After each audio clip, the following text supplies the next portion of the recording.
नमस्कार मित्रों, स्वागत करती हूँ आपका अपने चैनल अनुराधा सीरीज भक्ति सागर में।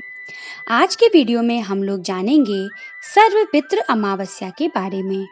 वीडियो शुरू करने से पहले अगर अभी तक आपने मेरे चैनल को सब्सक्राइब नहीं किया है तो प्लीज़ मेरे चैनल को सब्सक्राइब करिएगा और बेल आइकन को दबाइएगा, जिससे मेरे आगे आने वाली वीडियो की नोटिफिकेशन आप लोगों तक पहुँचती रहे। तो चलिए वीडियो शुरू करते हैं। सर्वपितृ अमावस्या क्या है, इस बारे में पहले हम लोग बातें करते हैं। हिंदू धर्म में पितरों के मोक्ष की कामना के लिए पितृपक्ष में श्राद्ध, तर्पण और पिंडदान आदि करने की परंपरा चली आ रही है। माना जाता है कि पितृपक्ष में पितरों के लिए श्राद्ध करने से उन्हें मुक्ति मिलती है, साथ ही उनका आशीर्वाद भी प्राप्त होता है। पितृपक्ष में दिवंगत लोगों की तिथि के अनुसार श्राद्ध किया जाता है। इस बार पितृपक्ष 10 सितंबर से शुरू हो चुका है, जो कि 25 सितंबर तक रहेगा। 25 सितंबर रविवार को सर्वपितृ अमावस्या रहेगी। इस दिन सभी ज्ञात और अज्ञात दिवंगत का श्राद्ध किया जाता है। तो चलिए जानते हैं कि श्राद्ध करने का अधिकार किसे किसे प्राप्त होता है। तर्पण तथा पिंडदान केवल पिता के लिए ही नहीं बल्कि समस्त पूर्वजों और मृत परिजनों के लिए किया जाता है। जरूरी नहीं कि किसी के पिताजी की डेथ हुई हो तो वो ये तर्पण करे। पिता हैं, दादा हैं, दादी हैं, नाना हैं, नानी हैं, बड़ा भाई है, तो इन लोगों के लिए हम लोग तर्पण और पिंडदान करते हैं। विवाहित होना चाहिए वो व्यक्ति बस। समस्त कुल परिवार तथा ऐसे लोगों को भी जल दिया जाता है जिन्हें जल देने वाला कोई नहीं है। अगर किसी के परिवार में कोई जल देने वाला नहीं है तो भी उन लोगों को जल दिया जाता है। पिता का श्राद्ध कौन करता है? पिता का श्राद्ध का अधिकार उसके बड़े पुत्र का होता है, लेकिन अगर किसी व्यक्ति के पुत्र ना हो तो उसके सगे भाई या सगे भाई के पुत्र श्राद्ध कर सकते हैं, और यदि कोई ना हो तो उनकी पत्नी श्राद्ध कर सकती है। श्राद्ध का अधिकार पुत्र को प्राप्त होता है, लेकिन यदि पुत्र जीवित ना हो तो पौत्र, प्रपौत्र या विधवा पत्नी भी पति का श्राद्ध कर सकती है। पुत्र के न रहने पर पत्नी का श्राद्ध भी पति कर सकता है। अगर किसी व्यक्ति का पुत्र नहीं है और उसकी पत्नी का देहांत हो चुका है तो पति भी अपनी पत्नी का श्राद्ध जरूर कर सकता है। ऐसा कहा जाता है कि जो व्यक्ति कुंवारा मरा हो उसका श्राद्ध उसके सगे भाई कर सकते हैं। जिसके सगे भाई ना हो उसका श्राद्ध उसके दामाद या पुत्री के पुत्र या फिर परिवार में कोई न होने पर उनसे जिसे भी उत्तराधिकारी बनाया है वह व्यक्ति उसका श्राद्ध कर सकता है, लेकिन श्राद्ध करना बहुत ही जरूरी होता है। बहुत सारे लोग ऐसे हैं जिनकी सिर्फ बेटियां हैं तो बेटियां नहीं कर सकती हैं। बहुत जगह ऐसा रहता है कि बेटियां नहीं कर सकती हैं, तो या तो दामाद करे और या फिर नाती कर सकता है। यदि सभी भाई अलग अलग रहते हैं, जैसे किसी व्यक्ति के 4 बेटे हैं और वो अलग अलग रहते हैं, तो प्रत्येक बच्चों को अपने अपने घरों में श्राद्ध का कार्य करना चाहिए। बहुत सारे लोग कहते हैं कि घर का बड़ा व्यक्ति ही करे, बड़ा बेटा ही करे। बहुत सारे लोग कहते हैं बड़ा और छोटा ही करे। तो देखिए, पिंडदान सिर्फ बड़ा और छोटा कर सकता है, लेकिन जल देने की जो प्रक्रिया है यानी तर्पण, वो प्रत्येक बच्चों को करनी चाहिए। भले ही आप अलग अलग रहिए, लेकिन आपको तर्पण जरूर करना चाहिए। यदि संयुक्त रूप से ही एक ही श्राद्ध करें तो अच्छा है। अगर आप मान लीजिए अलग अलग रह रहे हैं तो आप ऐसा करिए कि एक ही दिन सब लोग साथ में मिलके कर दीजिए। लेकिन अगर बहुत लोगों में नहीं बनती है तो आप अपने अपने घर में अलग अलग श्राद्ध जरूर करिए। यदि कोई भी उत्तराधिकारी ना हो तो प्रपौत्र या परिवार का कोई भी व्यक्ति श्राद्ध कर सकता है। श्राद्ध करने का अधिकार सबसे पहले पिता पक्ष को होता है। पिता पक्ष नहीं है तो माता पक्ष को होगा, और अगर माता पिता का पक्ष नहीं है तो पुत्री पक्ष के लोग श्राद्ध कर सकते हैं। और अगर वह भी नहीं है तो आपने जिसको भी उत्तराधिकारी बनाया है या फिर जिन्होंने आपकी सेवा की है वे आपका श्राद्ध कर सकते हैं।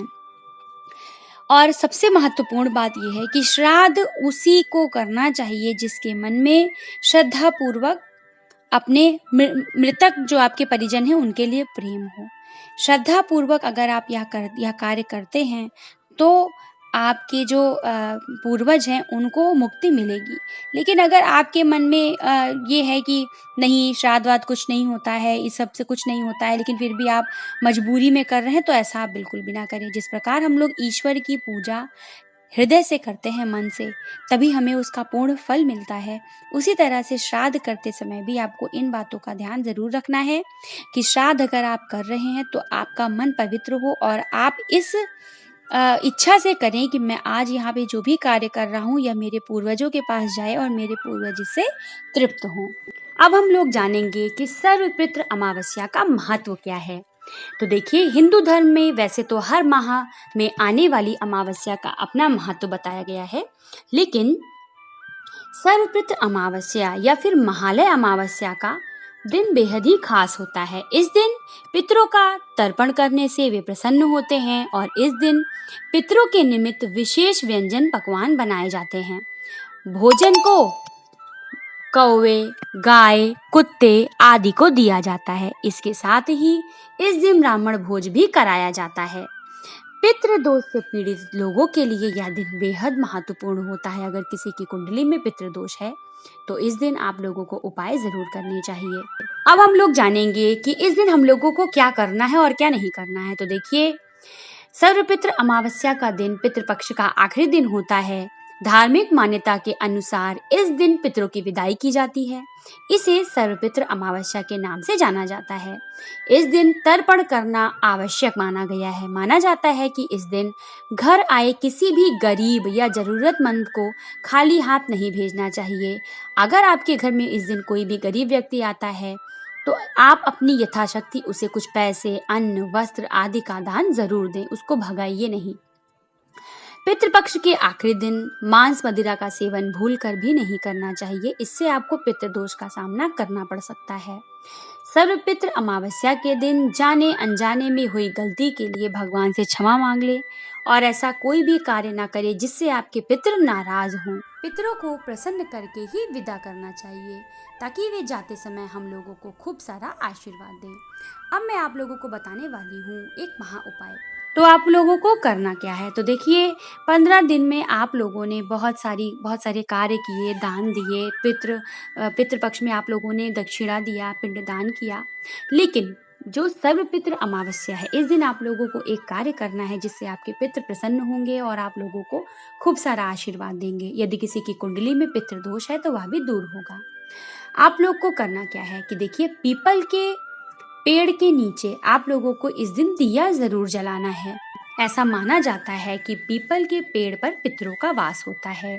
इस दिन शाम के समय आप लोगों को क्या करना है कि पीपल के पेड़ के नीचे सरसों के तेल का एक दीपक जरूर जलाइए और वहीं पर खड़े होके मन ही मन प्रार्थना करिए कि हे पितर, अगर हमसे इन दिनों में कोई गलती हुई हो तो उसे क्षमा करिएगा और अपना आशीर्वाद हम लोगों को जरूर दीजिएगा।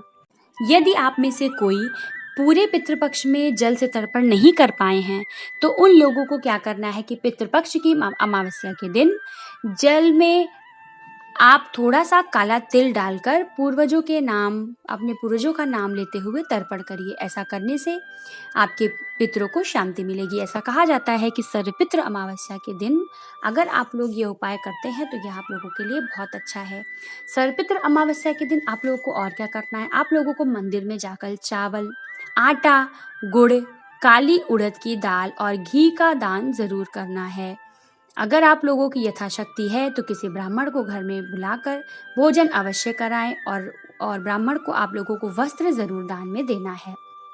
ऐसा यह सब कार्य करने से आपके पितृ जरूर प्रसन्न होंगे।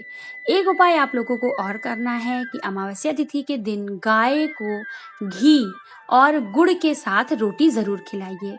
ऐसा करने से आपके घर में शांति रहेगी, आपके पूर्वज आप लोगों को आशीर्वाद देंगे और अगर आपके पितृ आपसे प्रसन्न रहेंगे तो आपके जीवन में कोई भी दुख तकलीफ नहीं होगी। आशा करती हूँ आज की जानकारियाँ आप लोगों को अच्छी लगी होंगी। आप आज की जानकारियाँ अच्छी लगी हो तो वीडियो को लाइक करिएगा, चैनल को सब्सक्राइब करिएगा। मिलते हैं मेरे अगले वीडियो में, तब तक के लिए जय भोलेनाथ।